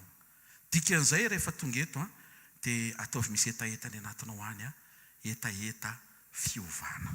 Amen. Isaorana tompo fa tsy nety nalaza mihitsy tam'ilay nanao le groupe tamin'izany dia raina ny anarany. Ny tompo malala hoe ty tsy azo atao malaza, tsy enjana be ny sambotra an'io avy eo. Tena tsy nalaza mihitsy. Niezaka ihany fa ozy fomba fiteny hoe tsy mipersa mihitsy. Tsy lasa mihitsy dia zay Jesosy zay. Aika ny zavatra heverinao fa échec anatin'ny fahatanranao tsy hoe Andriamanitra ny te ahitanao échec fa Andriamanitra miaro ny destin anao amin'le amapolopolo taona ny aorianany le fanovana anao. Saotra an'i Jesosy. Ny anjara teny deuxième partie alohan'ny iravantsika dia ny hoe Jesosy tianao. Matetika question mipetraka any anatin'ny fotsika tanora ary isaorana an'i Jesosy ny fotoana isaky ny zoma satria fotoana mangin'Andriamanitra manokana anao izay tonga eto ao anatin'ny fahatanorana. Ary mety hipetraka ny fanontaniana hoe za zany pastera tsy ho avy intsony ve ka tsy heninao ty tamin'ny anao tanorako. Dikan'izay zany ho anao ihany zany le izy fa tonga avy eto. Maheno tsara ataovatra ohatra maheno tsara aloha. Dia sy tehaka roatra ka faly ianao amin'izany. Ahoana ny hoe Jesosy tianao ao anatin'ny fahatanoranao. Rehefa nangataka teny dia nomeny tompo teny ary avy hatrany dia vakitsika izany. Ao Marka toko 10, ny andininy 17, Marka chapitre 10 verset 17 dia dingantsika amin'ny andininy 120. Zao mivaky ny teny amin'ny anaran'i Jesosy. Ary noho ny vao nivoaka nakeny an-dalana Jesosy dia nisy olona anankiray niazakazaka nanantona ka nandohalika teo anatrehany. Ary nanantona azy ary nanontany azy hoe mpampianatra tsara, inona no ataoko handovako fiainana mandrakizay? Andininy 120. Ary Jesosy nijery azy tsara dia tia azy ka nanao taminy hoe disy zavatra ray loha ianao mandehana amin'ny dioza rehetra anananao omeo malahelo dia hanana rakitra ny an-danitra ianao ary avia anaraka. Ty lehilahy ty dia voalaza fa tonga teo amin'i Jesosy ary nametraka fanontaniana izy tamin'i Jesosy. Ary melohan'ny amaliany Jesosy an'ilay fanontaniana dia voasoratra fa tia azy Jesosy. Tena kaikinao tianao Jesosy hoe. Ndao jerevantsika hoe izy io lehilahy eo. Matthieu toko 7:20 ny andininy 2:20. Mba sokafo ny Baiboly ny tananao hijerevantsika an'izay. Vakiko amin'ny anaran'ny Tompo. Fa noho nandrezany teny zany lay zatovy dia niala tamin'ny alahelo izy sady satria nanana fananana be. me mitombo le indisy amantarina hoe izy ty olona ty izy ahoany zatovo tsy olon-dehibe zany izy fa tao anatin'ny fahatanyrano ary faharoa olona nanana fananana be jeune riche zao misy misaina raha mba io tovolahy io zao no mba omeny tompo ahy. Luc 18 amin'ny anaran'i Jesosy. Ary nisy mpanapaka anankiray nanontany azy hoe mpampianatra tsara inona no ataoko andovako fiainana mandrakizay mbola précis kokoa. Mihaino tsara tsika fa sady jeune any hoe mbola tsy sola zany ny volony. Mety nanontany izy hoe mpampianatra tsara dia mikopaka le volo. Mpampianatra tsara inona ny azoko ataoko afaka mandova fiainana mandrakizay. Dia iony sady zatovo mpanakarena mpanapaka zany hoe tsy bandy kely boko somera zany fa nanana ny asany sy toerana ambony teo amin'ny tanàna nandalovan'i Jesosy. Zatovo mpanapaka mpanakarembe ary ny tena mahafinaritra ny fanontaniana napetrany tamin'i Jesosy teo hoe te handova fiainana mandrakizay. Possible ianao sady zatovo no mpanapaka manana posta ambony anatin'ny fahatanranao mpanakarena ary mety misaina ny mandrakizay. Nananan'le zatovo avokoa le zavatra ny tany saitsika ireo. Zay izy vao niaona tamin'i Jesosy. Zay midika fa Jesosy ilay fiainana mameno anao fa na zatovo ary ianao na mpanambe tahaka ninona ary ianao na mpanapaka toy ninona ary ianao na dia ohatra misaina fiainana mandrakizay ary ianao raha vao tsy miaona amin'i Jesosy ianao tsisy ninona hitranga eo ary fahamainana no efarany ny fiainan'izay olona izay. Ianareo ve ny lesona ao anatin'izany? Na dia nanana an'ireo rehetra ireo ary ty zatovo ty dia nisy banga matoy izy mbola nitady sy nanontany an'i Jesosy. Afaka nijanona tany amin'ny fiainany tany izy raha ohatra ka efa afa-po izy, fa tsy afa-po izy. Teneniny akaikinao efa ohatr'izany izy fa mbola tsy afa-po hoe. Indraindray fa ny zavatra ataontsika anatin'ny fotoanany tanora zomariva hitsodrany zao pastera hoe ho lasa lavitra ianao. Amen. Anakarena be ianao anana. Nefa le tovolahy teto tsy avy amin'ny tsodrano nandraisany an'izay fa efa azo an'ireo. Fa nisy banga be tsy fenin'ireo. Misy zavatra tsy ho feno mihitsy raha tsy miaona amin'i Jesosy ianao. Ary ny fiaonana amin'i Jesosy tsy fametra-tanana. Eo amin'ity takarivo ity dia mangataka ny tanora rehetra anantony ety fametra-tanana ambe ao anatin'ny hira hoe anantona anao dia raisy ny fanatonana an'i Jesosy. Tsy raitsy ny ohatr'izay le izy. Fa ianao tonga saina hoe ohatra misy zavatra banga izy zany, ohatra misy zavatra tsy mety feno izy zany. Sao Jesosy moa ny ameno an'izay fahabangan'izay. Raha reo no apetraka objektifana fiainana dia izy fahabangana mila miaona amin'i Jesosy. Nanantona an'i Jesosy ty lehilahy ty, ty tanora ty, ary nanontany izy nahazo valina sa tsy nahazo. Nahazo valina izy satria Jesosy niteny reto no ataovy, tia no avela, tia no ahintsy, dia mety le izy. Ny problema n'ity tanora ty tsy nahay nandray fanapa-kevitra izy mifanandrify amin'le valiny. Ohatrany hoe manontany ianao hoe inona mahasalama? Salady sa tacos? Fa zao aloha na dia sotry inona zava-mahafantatra izy tsy hampaninana zany. Amen. Mba raisy le fanoarana aloha. Dia mamaly le olona hoe zao tsy dia tsara anao mihinana tacos be loatra fa tsara mba mihinana salady. Dia ianao nefa tacos ihany mbola hohaninao. Zany hoe le valiny nomena zany ampidirina ao amin'ny sofiny ilany dia toiziko say fa hainao avoaka izy amin'ny sofiny ilany. Sady tsy azo avoaka amin'ny sofiny ilany, tsy azo omena ny hazon-damosina koa. Eny io zany ry hazon-damosiko. Tsy hazon-damosina ny mahazaka ny teny eo fa mifonao. Ary matoa nefa ianao manontany dia le izy zany tsy fantatrao. Ohatra ary misy tanora ve tonga eto aloha asiorakorako ny tanora aloha ary misy alika mandalo dia manao an'izao izy. Hainao ve anao inona izy? Mila teneniko sa azonao? Vita ny ataony dia gaga ianao mijery hoe hoay ohatry ny chocolat izy zany. Mousse au chocolat. Dia mantany ianao. Azo hohanina ve io? Matoa ianao mantany, tsy fantatrao zany io. Ary le olona anontanianao tsy dirako hoe efa nanandrana ve izy ndraso aloha. Fa endry izy dia miteny anao hoe zanako a, maloto io tsy azo hohanina. Fa ty zatovy ty rehefa nomeny Jesosy ohatr'izay le valiny dia tsy niraisiny le valiny, fa le nandresy lahatra azy ihany no nialany tao aorianan'le fiaonany tamin'i Jesosy. Miala eto ianao, aza miala miaraka amin'le mandresy lahatra anao. Miala eto rehefa mirava rehefa avy eo, miaraka amin'le zavatra nampitain'i Jesosy taminao. Dia ho hitanao fa ny fahatanranao androany tsy hisy ranomaso, tsy hisy fahadiso-kevitra, tsy hisy fahadisom-panantenana. Satria ho marina avokoa ny fihevitrao. Mahatonga le fahadisom-panantenana ne fahadiso-kevitra. Misy zavatra heverina rehefa tsy marina.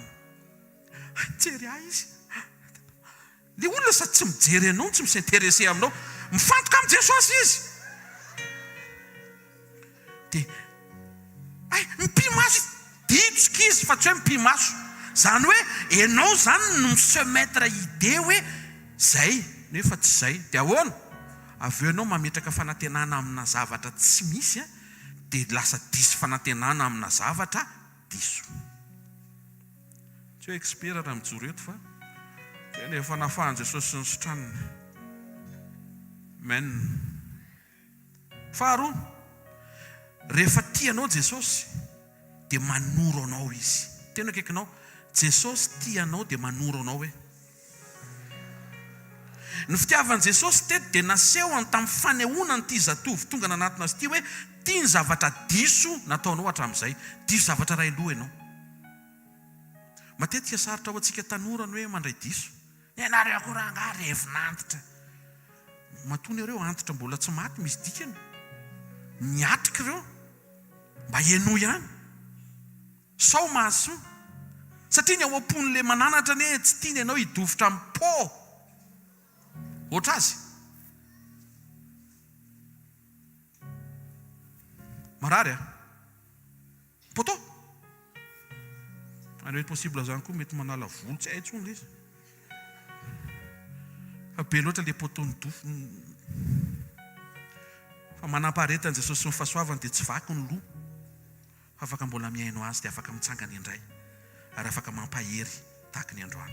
Hozy Jesosy dia zavatra anankiray ianao. Lesson. Mila mangeta ety isika alala ny fahadisoantsika. Mba hahafahantsika mandroso tsaratsara kokoa miaraka amin'Andriamanitra. Correction aloha, for better. Better amin'ny teny anglisy tsara lavitra.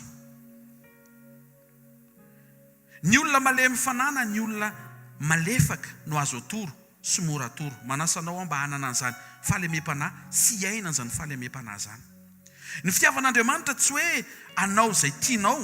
Andriamanitra tsy tonga anao izay tianao, fa tonga Andriamanitra anoro anao izay mahadiso anao mba tsy ho potika ianao. Zay no modelin'ny fitiavana naseho an Jesosy teto ary zany no ampitaina androany. Tianao Jesosy dia manintsy anao izy dia manoro anao izy. Ny fitiavantsika namantsika koa dia ny fanapitsika azy ahitany diso iainany mba hahafahany mahita an'izay mety ho tsara lavitra ihany tokony ho azy. Po manaraka. Jesosy dia manoro anao zavatra tianao nefa mety hamotika anao. Tena akaikinao zavatra tianao le izy hoe fa mety mamotika anao hoe. Avereno fa important be ty zavatra ty. Avereno zavatra tianao le izy hoe fa mety hamotika anao hoe.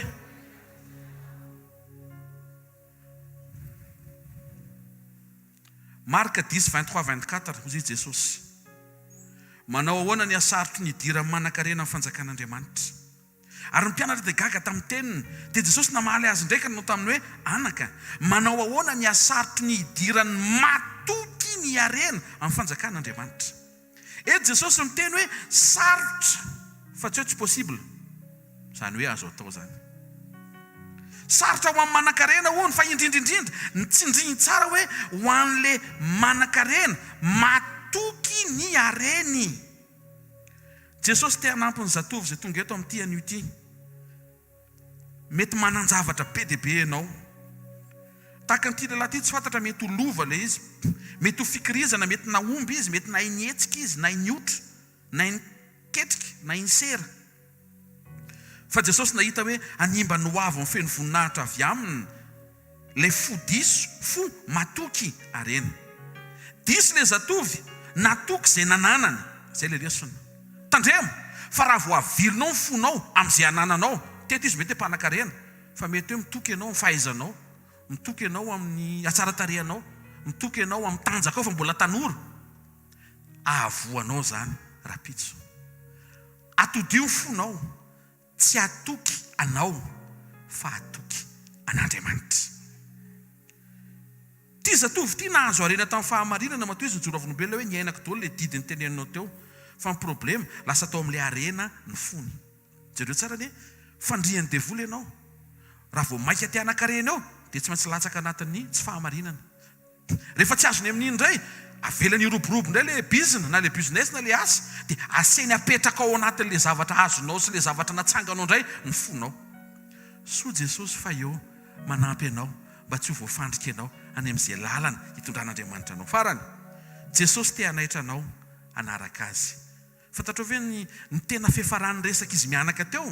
Ny ankabazan'ny olona rehefa mahaino an'io dia tany amin'ilay hoe amin'ny fananana dia moe mahantra karatsinina ohatran'izay mibetsaka hen'ny olona. Fa le tena tenin'i Jesosy anie dia hoe avy manaraka ahy. Anaraka azy anie ny tena fiafaran'le fantsiny. Rehefa mahaino an'io tantara io matetika ny olona dia le fahafoizan-karena foana ny tsaroan'ny olona. Nefa le message final, le message final tsy tokony adino, avy anaraka. Bartimeo jamba. Bartimeo jamba rehefa nahiratra dia tonga dia nanaraka an'i Jesosy. Petera vao nandray mirakina na fahavokaram-be nazahoana azan-drano tao anaty sambo, tonga dia nafoy dia nanaraka an'i Jesosy. Voaporofo teto fa tsy ny fananan'le zatovo ny nangatahan'i Jesosy, fa ny fony mba hanaraka azy. Androany ariva fantaro, tsy ny fahatanoranao ny ilain'i Jesosy, fa ianao. Tsy ny fahaizanao, fa ianao. Mety tsy mahininninina ianao, mety zany satria ianao no ilainy. Dia rehefa tonga ho aminy ianao ho ampianarina. Amin'izay koa rehefa miseho ilay izy dia afaka hitsora avolombelona ianao hoe zavatra tsy haiko iny, fa rehefa niaraka taminy dia lasa haiko iny. Dikan'izay tsy zazany iny, fa izy. Miara-miasa masoa ny zavatra rehetra.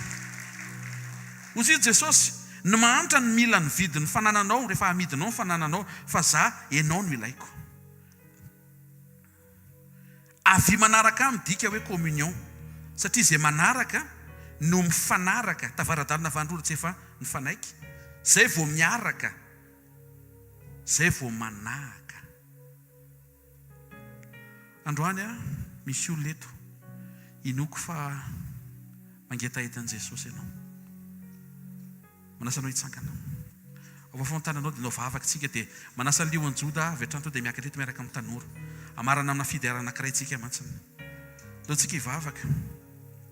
Angatao amin'i Jesosy mba hisokatra ny ao anatinao, fa rehefa manintsy Jesosy dia manintsy zavatra diso mety tianao nefa hamotika anao.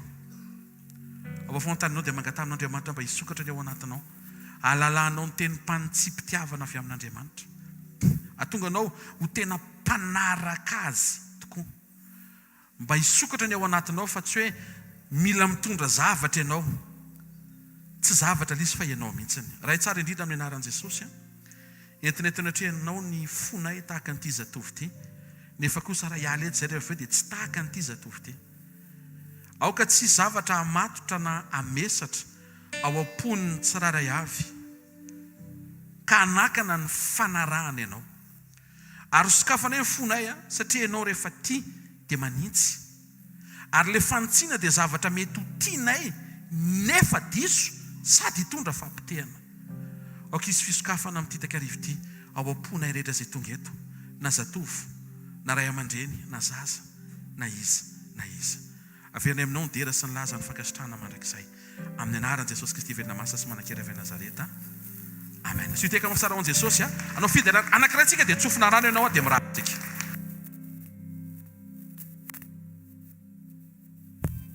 Alléluia.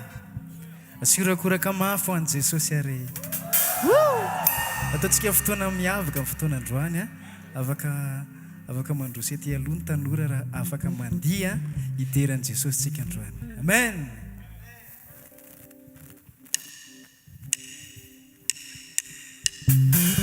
Atavy ambony tanantsika ho antompo e.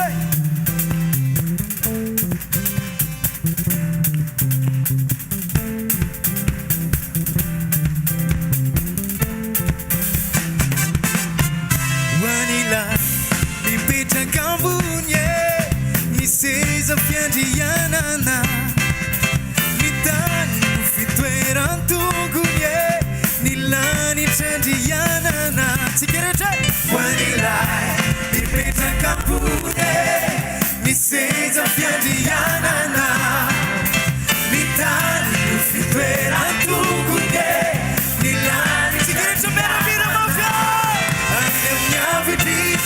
any amin'ny avidritra any amin'ny avidritra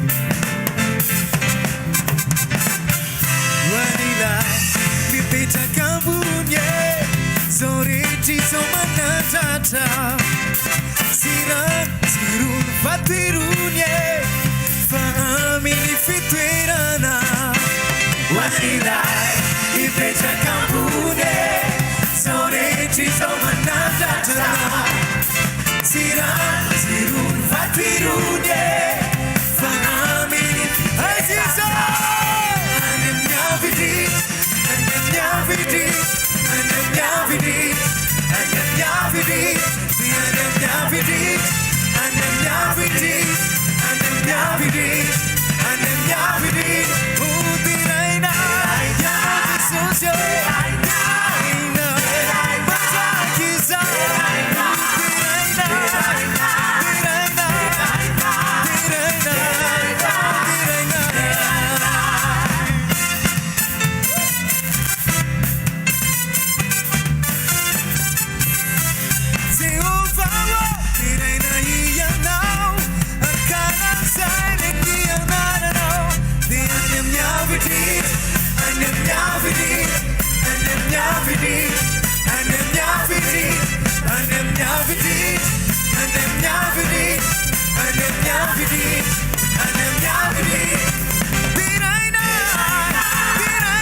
fafanao niatrika fotoana teto inoko fa marina teto ny tenin'ny salamo hoe ny fatanranao ody indray toy ny any voromahery zavela isy fanameloha-tena ny anaty hoe ndry Jesosy raha mbazazo nainao an'izany tamin'ny fatanrako so zao ianao mahionoko men ovantanana dia soary Andriamanitra tovy mamy be ny fisaoranao azy sotranao zay ray amin'ny anaran'i Jesosy ny fitiavanao anay ny fataterahany fivoriana sy ny fotoana teto sotra ny amin'ny fanatrihanao sotra afaka nampiasa ny fonay izay tanatin'ny fiakofana sy ny fiterana nampahery anay ary manangana ny hatrany ianao amin'ny alalan'ny fahavolombelona fa manompo Andriamanitra velona zay manompo anao misaotra ny amin'ny teny misaotra ny amin'ny teny mpananganana ny teny mpantsiana raiso ny dera sy ny lazara voninahitra mandrakizay amin'ny anaran'i Jesosy Kristy avy Nazareta amen avereny hoe amin'ny anaran'i Jesosy tsy ho potika izany no avoko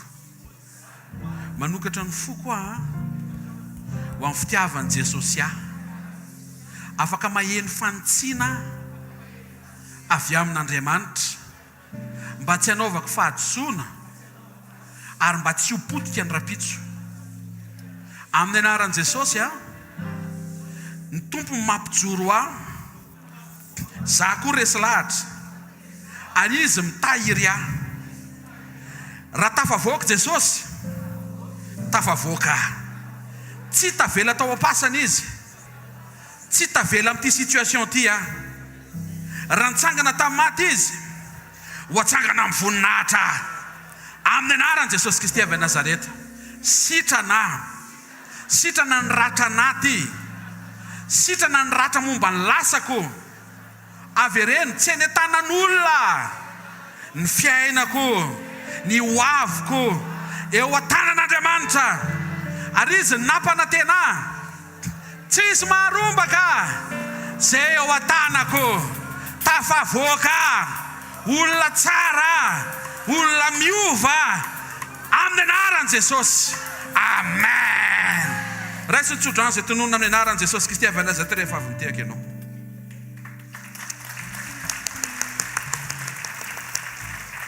hitanao ny Jehovah ka hiaro anao ampamirapiratra ny tavany aminao ny Jehovah ka mindra fo aminao anandratra ny tavany aminao ny Jehovah ka nome anao fiadanana amin'ny anaran'i Jesosy no hanononana mandehana tsangana vaovao trakay indray miatre miaraka amin'ny Jesosy tsofina rano ty volana Aogositra ty ho volana tsara irahanao amin'Andriamanitra ninona tany amin'ny mois de juillet tany ohatrany tsy dia tsara tapahany zany tsy apita amin'ity volana vaovao ty tahin'Andriamanitra ianao amin'ny anaran'i Jesosy ninona karazana nofinofo sy vision efa nampirima tanaty tiroara tany ho amin'ity semaine ty amin'ity volana ty miverena miaraka amin'Andriamanitra mifatikina tahin'Andriamanitra ianao amin'ny anaran'i Jesosy amen manazatsika mpitiavana natrika amin'ny fotoana rapitso amen ny message anatin'ny saintsaina rapitso dia ny hoe vava mandrafitra ny hoavy